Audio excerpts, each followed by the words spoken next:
guys, what's going on? Today we're doing a camera review on this guy.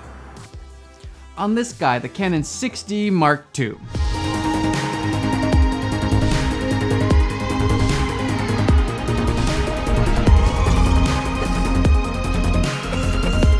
Now, before we get into the camera review, you guys probably want to know who won the 200K giveaway. As you guys know, we hit 200K recently, and I did a giveaway thanks to Canon for giving the Canon EOS M5, and then Aperture for throwing in a 120D with a light dome, which is this light right here that I'm using, and an LS1/2. So the winner of the 200K giveaway is, drum roll, I think we need a little more drum. Yeah, no, we still need more.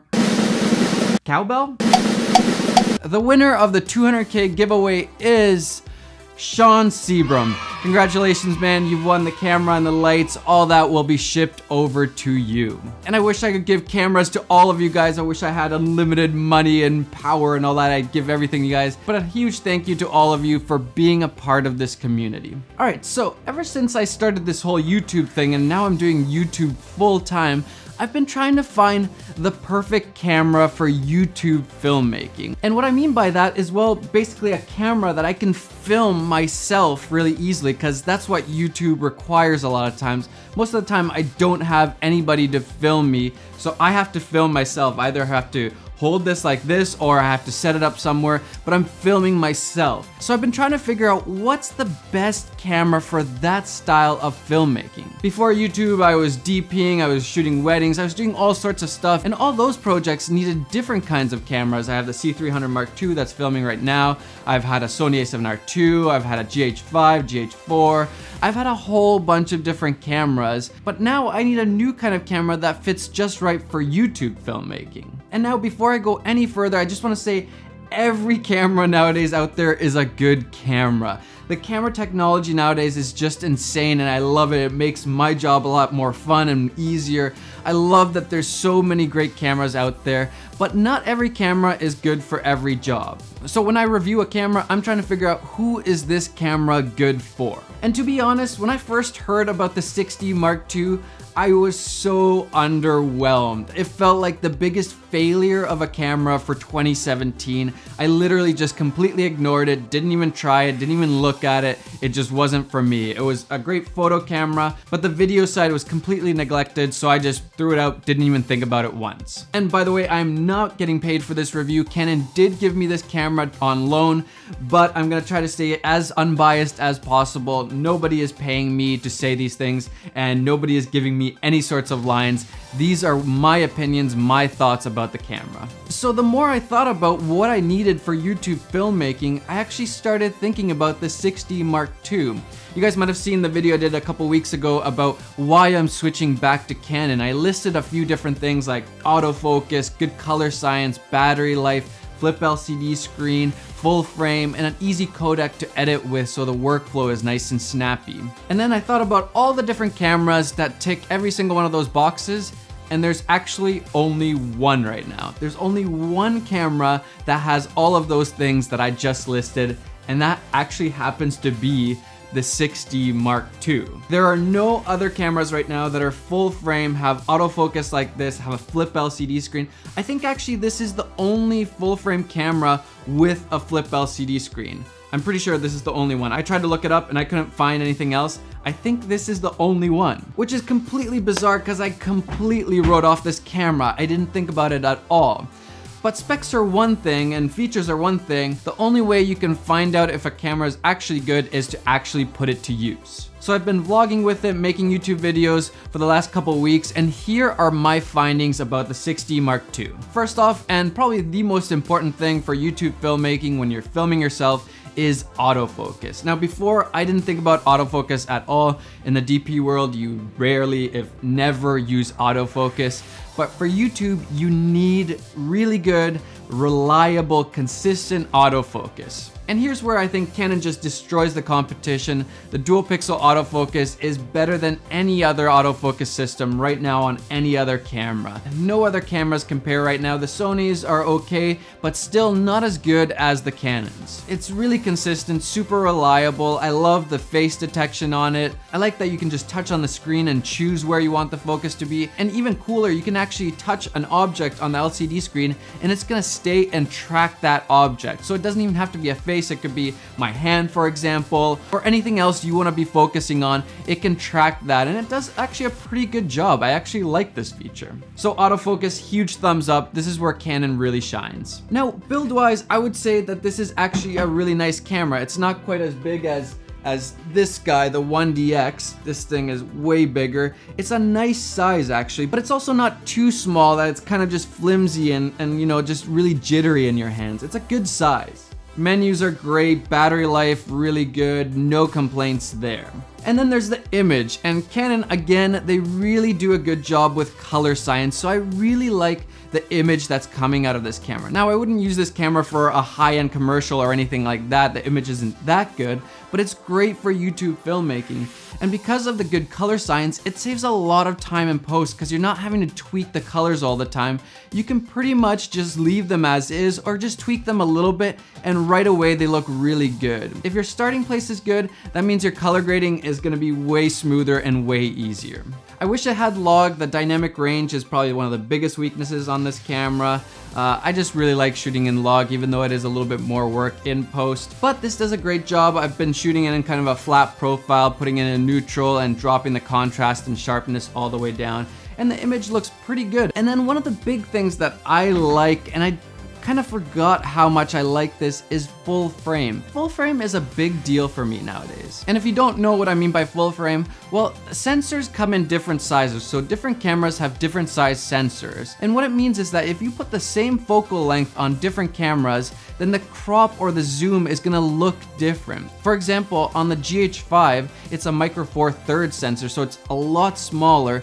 So that means you're gonna have a 2x crop. So let's say you put on a 16mm on the GH5 and then you put a 16mm on the 6D Mark II, well, the GH5 is gonna be 2x more zoomed in with that same focal length. So it's actually really hard to get nice wide shots with something like the GH5, which is a micro four thirds sensor. So that means you can get a lot nicer, wider shots with a full frame camera, and you also get nicer shallow depth of field, whereas you don't get as much of that with something like the GH5. And yeah, with the GH5, you can use something like this Metabone speed booster, which actually makes it a 1.6 crop, but it's still not the same look or feel as shooting with a full frame sensor. And I love shooting on wider focal lengths. I love the look, I love the drama it creates.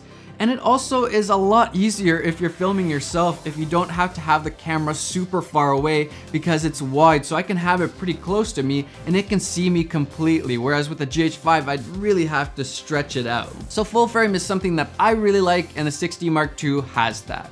Now for one of the best things that I think every camera should have, it should be mandatory, every camera must have a flip LCD screen. This is so handy for YouTube filmmaking because you don't want to have an external monitor on top of this still. The camera just ends up being so big and it's just not handy, especially if you're adding something like a GorillaPod to that still.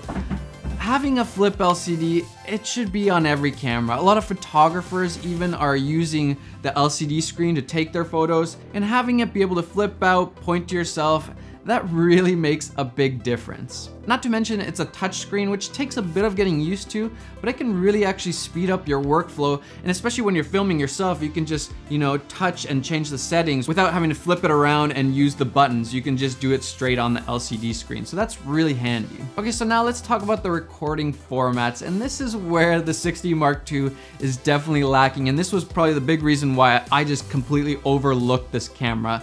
There's like barely any options here. You can do 24, 30, or 60 frames. That's pretty much it. And no 4K, there's no 4K options on this, which seems really weird that in 2017 a camera would be coming out without 4K. I don't really understand that, considering even all phones have 4K nowadays. It should just be a standard that every camera has 4K. even if I'm not gonna film in 4K, I film everything in 1080 for YouTube, it's still nice to have that option of being able to shoot in 4K. So that's a big downer. I mean, 60 frames is, I think, a lot of times underestimated. It's actually pretty good and you can get some really cool stuff. But I could see why for a lot of people not having 4K, not having higher frame rates, this is kind of a deal breaker for them. But again, for me, I don't need 4K for YouTube filmmaking, so I can kind of make do with this. And I can still use 60 frames per second to get some nice cinematic shots. Yeah, it doesn't compare to the 120 frames per second on the 1DX Mark II, but it's still really nice. Okay, so overall conclusion, what do I think about the 60 Mark II? Is it any good, and who is it for? Well, funny enough, I actually think it might be one of the best, if not the best, vlogging camera there is right now. There was a reason why Casey Neistat made the 70D and the 80D so big for vlogging. It's because it ticked a lot of these boxes. And this is basically just a full frame version of the 80D. And if you watch Casey's videos now, yeah, they're in 4K, but they're out of focus so often, especially when he's doing talking head things with two people. It's always out of focus, and that's not Casey's fault. That's the fault of the GH5. It just doesn't do a good job with autofocusing. I honestly think Casey would do a way better job with the 60 Mark II. Yeah, it doesn't have 4K, it doesn't have image stabilization, which are two pretty big things for a lot of people, especially the image stabilization. There's none of that on this guy. That's one of the big things that this camera is missing. But all the other positives, I think, outweigh those few negatives of not having 4K and not having in-body stabilization. So I would say this is actually one of the best cameras if you're a YouTube-styled filmmaker. And what I mean by that, again, is filming yourself. If you're doing a lot of that, this is actually a really good option. I would not recommend this for any really high-end production stuff. You want to do music videos or commercials or that kind of stuff. I don't think this is a very good camera for that. But for YouTube videography, this is actually a good option. I would also say that photographers that are really into photography but want to do some video on the side also, this would be your camera. This is an amazing choice because it takes really good stills and it takes pretty good video and it makes it really easy. Flip LCD, all that stuff. You don't need to bring a lot of other stuff. You just have this camera and a mic and you're good to go. And I can't believe I'm saying this, but I think I'm actually gonna make this my vlogging camera from now on. I'm still gonna use the 1DX Mark II, especially for the more cinematic epic stuff, but I think I might make this my daily driver vlogging camera whenever I need to just film myself. I'm out there doing a vlog tutorial or whatever it is. I think I'm gonna start using this camera. And again, I'm not being paid to say this. These are just my findings from using this camera for a couple weeks. I really enjoyed it. And I'm kind of comparing it to something like the GH5 because that's kind of what I was using before this, and it has a lot of the same things that this camera has. Different sensor size, it has 4K in-body stabilization, but the autofocus was horrendous. I honestly just couldn't trust that camera. And it really bothered me, and I didn't like making YouTube videos with it because I was always questioning whether or not I'm in focus, or is it getting me? Does it look any good? Is it wide enough? I just didn't like using it. And already 2 weeks of using this camera, and I like it a lot more than the GH5. Again, for YouTube styled filmmaking, I'm not saying that the GH5 is a worse camera than this guy. They're just for different purposes. And it's nice that this guy is actually fairly affordable. It's, I think, $1,700 right now on sale. So that's a really good price for a camera like this, especially compared to the other options that you have, like the GH5 or Sony's or all those other cameras. If you can't afford a 1DX Mark II, this is a really good option for you right now. If I had a magic wand and I could change some things in this camera, it would be adding a 4K codec, in-body stabilization, and a log profile. That would be my biggest criticisms of this camera. But for YouTube filmmaking, I can actually make do with this pretty well. And do not take my word for it. If you're interested in the 60 Mark II, do your research, watch all the videos you can on this camera, and take it out, test it out, see if it's any good for you. I feel like this video is probably gonna be pretty long, but I wanted to give you guys a good comprehensive review of why I actually changed my mind completely about the 60 Mark II, going from the biggest failure of a camera for 2017 to possibly being the best vlogging camera there is right now. it is the only one that has the specs that it does. Alright guys, I hope you liked this little review. Hit that like button, subscribe to the channel, and guys, enjoy the filmmaking process and go get some of those travel feels.